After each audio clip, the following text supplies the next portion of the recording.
Hi, good afternoon. How are you? Could be better. I know, but the best we can. Best we can. I'm just going to use a quick minute to check, lighting, sound, connectivity. Can you see me? Yes, clearly. Okay, you can hear me well? Yeah, very well. Okay, amazing. We have a lot of people who've been really, really, really looking forward to the session with you. Everyone wants to hear your insights. So thank you so much for taking time out to do this. Sure. My pleasure, sweetie. Always. All okay at home? All well? All well. Yeah. Okay, so for everyone who's joined in, hi, good afternoon. My name is Shreya Soni. I am the CEO and founder of DSSE. Thank you so much for taking time out to tune in to the first edition of See You at 4. See You at 4 essentially is a platform to get slightly more legitimate, credible, and authentic information from domain experts and industry leaders, like the one I'm going to be in conversation with today. The idea is to get a slightly better clue in on kind of like market sentiment, business insights, any learnings from success stories that could be around us right now, and also kind of offer any kind of advice to challenges that a lot of us are facing as young businesses. I do not need to introduce the person I'm going live with today, but as a hygiene checklist, I am going to do it. Everyone say hello to AD Singh. He is the CEO and founder of the Olive Hospitality Group. Basically, he's the brain, heart, soul behind iconic establishments like Olive, Toast and Tonic, Patty Bao, Monkey Bar, Grammar Room, Soda Bottle. The list is long and plenty. We all love his establishments, and none of us are, we're all waiting and looking forward to hit your establishments the minute doors open. AD, thank you so much for taking time out this afternoon. My pleasure, Shreya. Okay, so I'm gonna just have a couple of basic house rules for this quick session. Everyone who's joined in, thank you so much. Really, I'm so grateful that you guys are tuning in right now. If we can maintain basic decorum, the house rules, I don't need to repeat it. We are going to have a quick round of Q&A at the end of the session. So if you can drop in your questions on the live ticker below, and then we're going to address all of them towards the end of the session. Okay, all right. AD, it's been a tough year. It's been a tough quarter for the hospitality industry. The current lockdown isn't conducive to any kind of it's a complete lockdown on operations. The supply chain is impacted. No rent relief yet. We aren't hearing much from the government yet. What measures can one take? What are you gathering from the situation right now? Okay. Firstly, hi, Shreya, and everybody who's tuned in. Nice to be talking to all of you. Yes, the F&B industry, which probably hires more than almost any other sector except maybe the railways in this country, is in paralysis right now. We are facing almost complete lockdown of almost all restaurants. Few sectors are bravely keeping going, QSRs, home delivery, etc. But the vast majority of our hundreds of thousands of restaurants and hundreds of thousands, I think we hire over 7 million people, have no income, no business currently. So my focus actually during this period is on two things. One is to assess and try and get my company through this and survive this. The second is to try and make sure that my employees, firstly, are not, going hungry or badly impacted.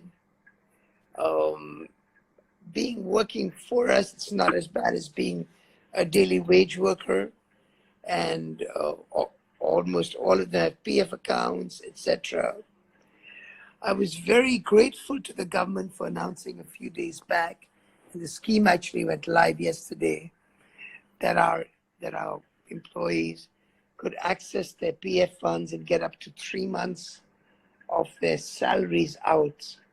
I think that's a Right. great step, yeah. And that should really help many of them and their families who are dependent on them Yeah. tide through Yeah. these very difficult times.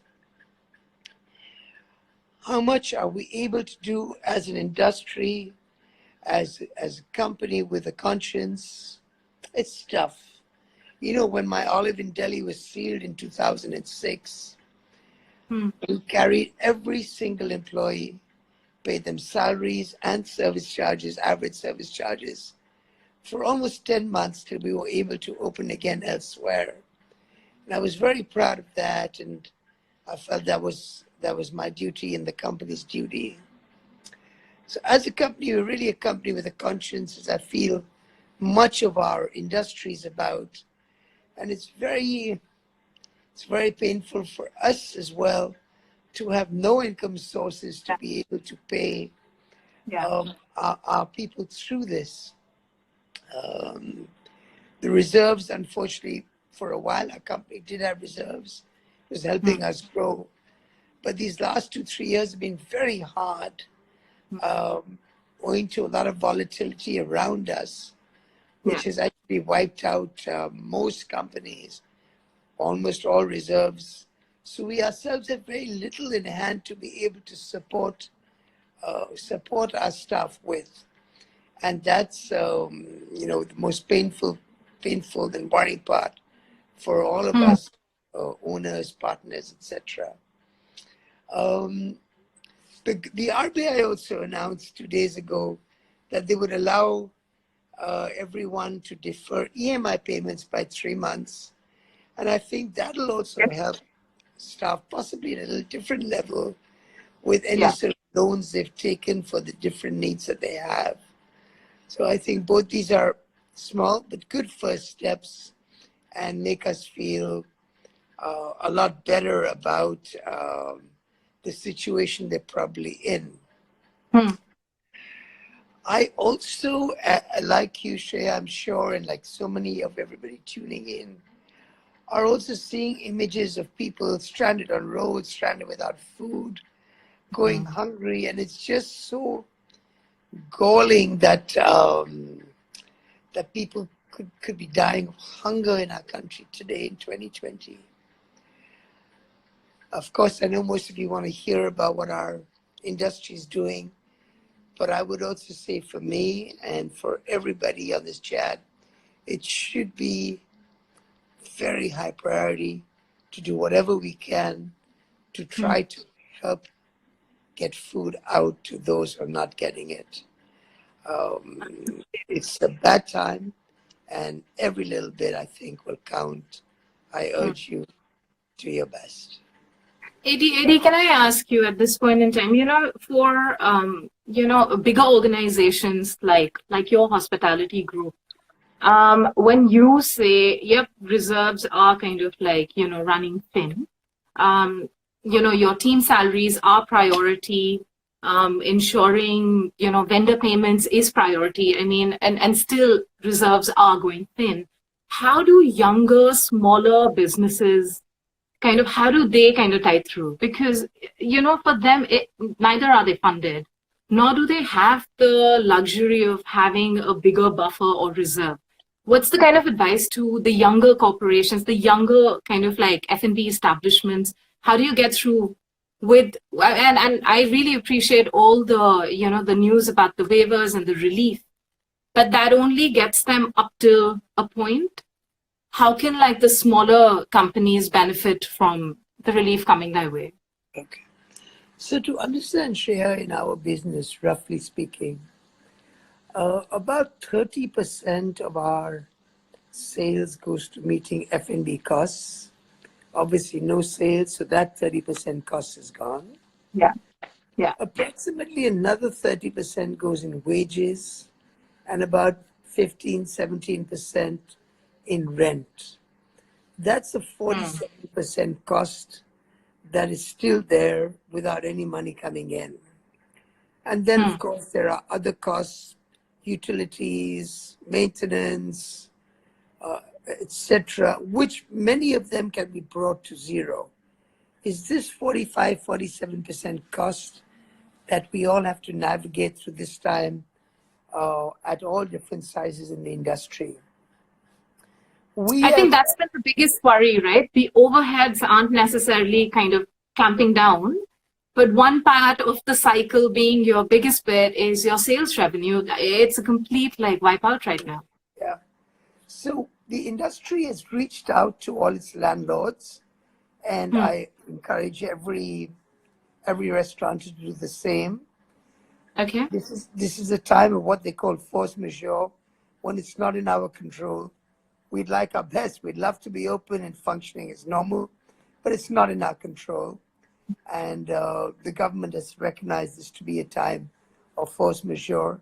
And what that does is that basically exempts two people in a contract from both sides having to fulfill what they've been contracted to fulfill, in this case, rent being one of them. And so we've reached out to all our landlords to say this is a period of force majeure. We expect no rent to be charged during this period. And that's the first critical step that we need to try to keep our heads up. The If I may second, ask, what has the reaction been? so What many, is the response from the landlords? yes, so many landlords, I mean, everybody knows what's going on and can see it. And many landlords have said, of course, and have accepted. And our company were in talks with maybe about 20% of the landlords that want to discuss it more and, see where to go. But frankly, I'm being very clear about this. Me, and I'm sure many of those tuning in, we don't have a choice. We don't have the reserves. Where are we going to ever pay this from? And it's only fair, I think, that without that, we should not be expected to pay any rent for this period. The second thing that I think is very important to those tuning in is, when this is over, what's going to happen? Is it going to go back click to what it was before? I hope so, but I very much doubt it. It's going to be a while, maybe a long while, if ever, if business gets back to what it was before. And I think we're all also going to need some serious handholding through those few months. Because you have to realize, one, the customer has been sitting at home, he's been scared, he's got into different habits of ordering in, for example. And, he's a bit worried about going out into groups. So normal patterns of behavior would not resume. Remember that most of our customers have also been struggling financially. And so for them to go and spend essentially disposable income in a nice evening out is going to be hard. It's not high in your essential spends anymore. No. Yeah. And everybody's so shaken up. So I think there's going to be a period, I hope as short as possible, but let's plan for the worst, where we're going to have to keep doing our best till we can get back to normalcy like it was. So one, I urge everybody to plan financially there. Speak to your landlord, speak to your staff, speak to your vendors, speak to everybody you're contracted with, to try to reduce the burden on yourself, one, now, and two, even for the getting back on your feet period. The NRAI, which I'm a part of and I'm very proud of, is working hard with different governmental arms to try to get as much support as we can for the restaurants and for our staff, getting them to put policies in place, deferments in place, speak with the banks, speak with the landlords, help labor, etc., so that we can all survive this together. And I'm hopeful that the government is listening. I think it'll have to. I mean, we're only one industry, one of the most important because of the jobs we give. But I think the economy is going to need that help and that stimulus, as we've seen is happening worldwide. So AD, till that kind of like any kind of like financial economic support comes in, and actually kind of like hits companies, conglomerates like yours. I think one of the other big worries that is soon emerging amongst, different sets of people is also the fear of pink slips and just kind of like, pay cuts. That's something separate. But right now, the fear is moving from pay cuts to getting that pink slip. And I mean, we all know that growth is extremely hard to happen. It's literally impossible to enable growth when you're operating in a market of operating from fear. So is that a very sad but eventual truth that this industry is going to see a lot of cuts in jobs? I think that's the number one priority for all of us restaurateurs, for the government, Yeah. for everybody, to try to make sure that job losses are as minimal as possible. In the past, of course, my group, the Olive Group, I mean, we often thought of ourselves as being a training academy. And more than lose people, people would be poached and go to other organizations. So there was never a worry for our staff of being without a job. Maybe in these times, my group, we have about 1,800 staff. Maybe they would have to, it may not be easy to find jobs as we're expecting an economic slowdown everywhere. And I think the government... And across industry. Sorry? And across industry, across the board, we're seeing yes. complete like slowdown. So I think that the government and we are on the same side of the table. None of us want to see or have to lay people off. That's the outcome nobody wants. But without support, it's going to have to happen. And I think it's very critical that the government can move fast and provide that to even a corporation my size, which is one of the bigger ones with 28 restaurants. Yeah. Or whether you're people with just one restaurant, we're all in the same boat, and we're going to need that help to stay afloat. So, I mean, in terms of next steps, do you think, and especially we've also, as an industry, we've seen a lot of external funding investment come through the doors of this industry in the last, 18, 24 months. What's the future for that kind of like external funding? Are investments going to kind of slow down for this industry? Are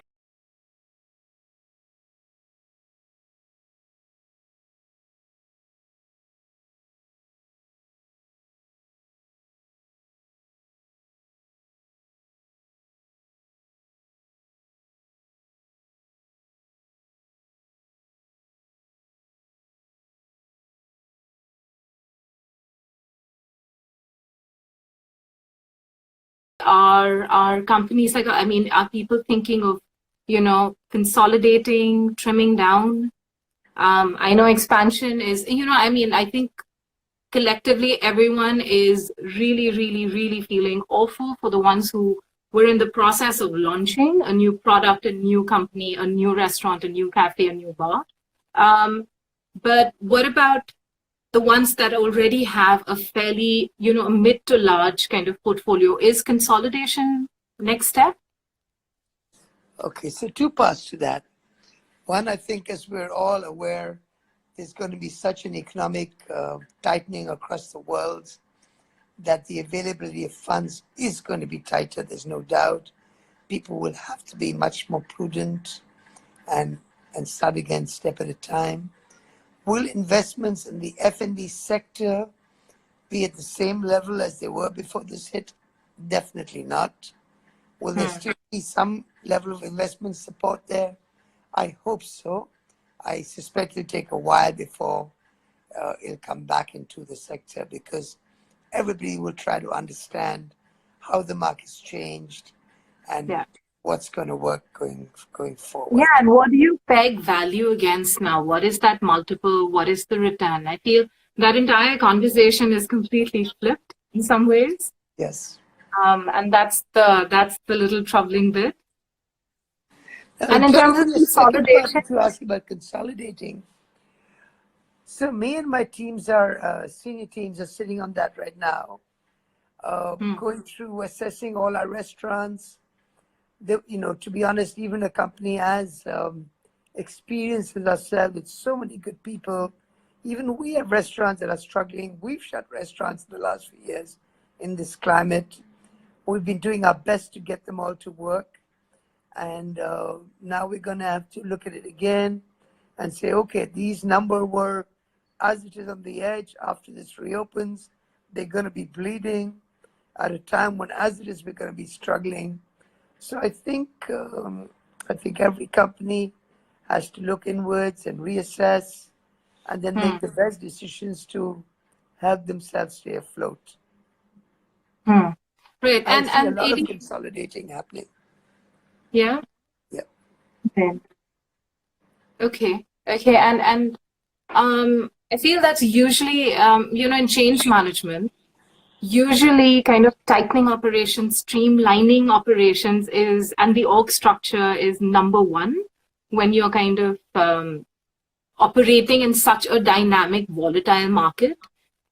So I guess consolidation was going to be the opposite step. But if I may ask, I feel, there's conflicting news about, 15th April, not 15th April, trickling into May. Whenever the lockdown does kind of like emerge and open up, where do you see, I think there are two parts, and I'm going to break this down. I'm sorry. Where do you see internal funds or company funds being used in terms of what are primary use of funds and what are the secondary use of funds? So things like, salaries, business development, marketing, PR, digital, or actually kind of exploring newer sectors and avenues for businesses to kind of change focus, meaning like healthier eating or, the new forms of dining, home delivery. Is that something we're going to start focusing more on? Where do you see the shift of usage of funds now? Okay, that is, of course, the $1,000,000 question for all of us. That how is the world going to change? How are our diners going to change? And what's the best way forward? Where should we prioritize? And where should we focus, of course, our funds accordingly? I think every organization is looking at that. And, and of course, the answers will be different for everybody. Yeah, absolutely. Yeah. And then according to that, we'll put our money behind. Too early to say, Shreya. My own feeling, and I think that's what I would urge to our viewers as well, is that don't expect this to get over very soon. While the lockdown's only been announced for another 10, 15 days, the reality of this virus could be much longer. And so be prepared and be prepared for a longer shutdown or barely functioning time. Before the economy starts to, let's say, reopen, renormalize. We, of course, as a company, from the market perspective and also maybe the diner and the customer, the paying customer perspective, right? That is going to take time to revive. Yes. It's very nice for us to see worldwide that a lot of diners are caring about their favorite restaurants, are very supportive. Many sort of initiatives have started. People are buying vouchers of their restaurants. People are pre-booking meals. People are even donating just to help their favorite restaurants survive through this. And that's something I urge our viewers to help as much as they can in these tough times. It would not only help your restaurants, but even more importantly, help all the staff have jobs and be paid and get back on their feet as soon as possible. Right. Okay, AD, as parting words, do you think you can, like, before we get to the questions, any advice for, the younger businesses, the ones who are just going to open up, the ones who've been in the market for several years, but this is unprecedented, this was unforeseen. What kind of advice can you offer to them right now? So Shreya, one bit of advice that I think is always valid. Our industry is exciting and glamorous. It has a bright future, no doubt. But unfortunately, over the years, I see so many people pouring theirs and their families' life savings to making that Hmm. looking restaurant, great marble imported from here, etc., etc. So I would say, to, especially to all the entrepreneurs tuning in, those looking for growth, go slowly. Be careful right now. It will be a tough time. Much more important to hold on to your savings and Hmm. settle down for the march back. Don't waste anything. It's triply valuable in the days ahead. Tighten your belts and sit tight for a bit. Yeah. Okay. Edie, if you have another 5 minutes, may I ask you some of the questions that have been coming in from our viewers? Yeah. Okay. So one of the questions, and I'm seeing repeat questions come in, how drastically will trends change, in your opinion, over the next few months with regards to dining priorities and trends? My own feeling is that people will have got into the habit of dining in, and the numbers dining out are going to be that much less. So focus on your product for delivery, takeaway, etc. I can't see that would probably be the best opportunity area. Secondly, I'd say I think people will continue to be worried for a while about large groups. So Hmm. nightclubs, big bar nights, closed gatherings, Hmm. big events, etc., will be less well attended. Yeah. So just think about now itself, about good options for you to put out that work for you, maybe over a wider period of time. Hmm. Right. Okay. And sorry, I'm just going to add in an extension to that response. More often than not, the economics of, at-home services, home deliveries, etc., it's always been one that has been a little bit of a pain point for restaurants, unless you have like a remote kitchen, etc. Just the aggregator commissions kind of just don't let the numbers ever stack up in your favor. Do you think that model is going to change a little bit? I hope so. We are talking to the aggregators as well, and I think the sheer volume of their business is going to grow. I Hmm. hope that will help their margins as well, and I hope that will Hmm. help them pass those margins back to the industry that is the core of their business. Okay. Okay. Um, okay. A lot of questions, concerns are coming up for vendor payments. So, any advice to vendor partners? What should they expect in terms of, service recovery payments? When do you think things are going to get better from their perspective? We've, for example, reached out to all our vendors, shared our own difficulties, and deferred, obviously, orders, ongoing payments, etc. It's not easy for them as well. But in our company's case, because we have a long-standing record with with most of the vendors we work with, their understanding, and we're all Hmm. waiting together to restart. Hmm. It's difficult for vendors as well, and Absolutely. we got to do the best we can as soon as we can, as soon as the cash flows start. That's my responsibility we all have as well. One often kind of wonders, the pause in this back end supply chain. Unfortunately, then a lot of stock is being either kind of, you're sitting on a lot of stock, or a lot of the raw material is rotting.